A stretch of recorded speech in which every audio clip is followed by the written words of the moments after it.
Hello साथीहरू सम्पूर्णलाई नमस्कार। आजको यस भिडियोमा म हजुरहरूलाई राष्ट्रिय वाणिज्य बैंकले खुल्ला गरेको हिजो जेठ 25 गतेदेखिको खुल्ला गरेको ऋणपत्रको बारेमा जानकारी दिन गइरहेको छु। यदि हजुरहरूले यस च्यानललाई पहिलोचोटि भिजिट गर्दै हुनुहुन्छ अथवा अहिलेसम्म हाम्रो यस च्यानललाई सब्स्क्राइब गर्नुभएको छैन भने यस च्यानललाई सब्स्क्राइब गरी घन्टी आइकनलाई पनि दबाउनुहोला ताकि हामीले राखेको कुनै पनि भिडियो नछुटोस्। अब सुरु गरौँ। यस राष्ट्रिय वाणिज्य बैंक लिमिटेडले 6 वर्षको म्याचुरिटी पिरियड भनेर 8.5% ब्याज दरको लागि डिभेन्चर भनेको ऋणपत्र खुल्ला गरेको छ। यसले चाहिँ टोटल तपाईँको रु 1000 मूल्यको 8.5% आरबिबिएल डिभेन्चरको नाम चाहिँ आरबिबिएल डिभेन्चर भनेर तोकेको छ र यसको म्याचुरिटी कहिले हुन्छ भन्दा 2083 सम्म चाहिँ यो म्याचुरिटी हुन्छ। यसलाई चाहिँ आजबाट खुल्ला गरेको छ। बैंकले 1 अर्ब रुपैयाँ बराबरको 10 लाख किता सर्वसाधारणलाई बिक्री गर्न लागेको र बाँकी 1 अर्ब 50 करोड रुपैयाँ बराबरको 15 लाख किता प्राइभेट कम्पनीहरूबाट बिक्री गर्ने भएको छ। सो ऋणपत्रमा न्यूनतम 25 कितादेखि अधिकतम 2,50,000 कितासम्म लगानीकर्ताले आवेदन दिन सकिन्छ। अब ऋणपत्रको बिक्री खुल्ला आज जेठ 25 गतेदेखि भएको थियो। हिजो जेठ 25 गतेदेखि भएको थियो र ऋणपत्रको छिटोमा बिक्री बन्द हुने मिति चाहिँ जेठ 28 गते राखिएको छ भने ढिलोमा बन्द हुने मिति चाहिँ असार 8 गतेसम्म राखिएको छ।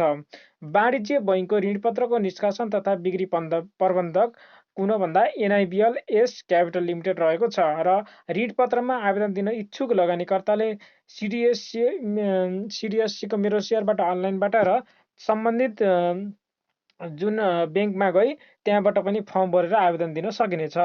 सो ऋणपत्रका लागि राष्ट्रिय वाणिज्य बैंकले केयर एनपी सिंगल ए प्लस रेटिङ पाएको छ, जसले गर्दा युक्त ऋणपत्र एकदमै सुरक्षित छ लगानीकर्ताहरूको लागि भन्ने सङ्केत गर्दछ। अब हजुरहरूलाई म मेरो सुझाव दिन गइरहेको छु र यस डिभेन्चरमा यस राष्ट्रिय वाणिज्य बैंकको डिभेन्चरमा चाहिँ हजुरहरूले भर्ने कि नभर्ने भन्ने कुरा। अब सुरुमा त यो डिभेन्चर भनेको के हो भन्दाखेरि यसले यो पैसालाई चाहिँ यहाँ 6 वर्षको लागि डिभेन्चर खुल्ला गरेको छ र तपाईँले 6 वर्षपछि मात्र त्यसको रिटर्न पाउनुहुन्छ। तर प्रत्येक वर्ष चाहिँ तपाईँको ब्याज तपाईँको खातामा आउनेछ सुनिश्चित तरिकाले। अनि त्यसै गरेर यदि तपाईँहरू सेकेन्डरी मार्केटमा रिस्क लिन चाहनुहुन्न हो, आइपिओ किनबेच गर्नुहुन्न सेकेन्डरी मार्केटबाट भनेपर तपाईँ रिस्क टेकर मान्छे होइन भनेपर यो राष्ट्रिय वाणिज्य बैंकको ऋणपत्रमा तपाईँहरूले आवेदन दिन सक्नुहुनेछ। होइन यदि म रिस्क लिएर पैसा कमाउन चाहन्छु भन्ने भने तपाईँले ऋणपत्र डिभेन्चरहरू म्युचुअल फन्डहरू नकिन्नु, डाइरेक्ट सेकेन्डरी मार्केटमा कारोबार गर्नुहोस्। यो चाहिँ त्यस्तो मान्छेको लागि हो जससँग पैसा धेरै छ र टाइम छैन, समय छैन, उसले पनि यसमा पैसा राखेर छोडिदिन सक्छ। किनभने यसले अरू तपाईँको जुन फिक्स डिपोजिट छ त्यसले भन्दा एकदम राम्रो रिटर्न दिन्छ। अनि यदि तपाईँसँग रिस्क लिने क्यापेसिटी छैन भने पनि यस वाणिज्य बैंकको डिभेन्चर भर्नुहोस् ताकि तपाईँलाई 0% रिस्कै हुँदैन कि यसमा भरिसकेपछि।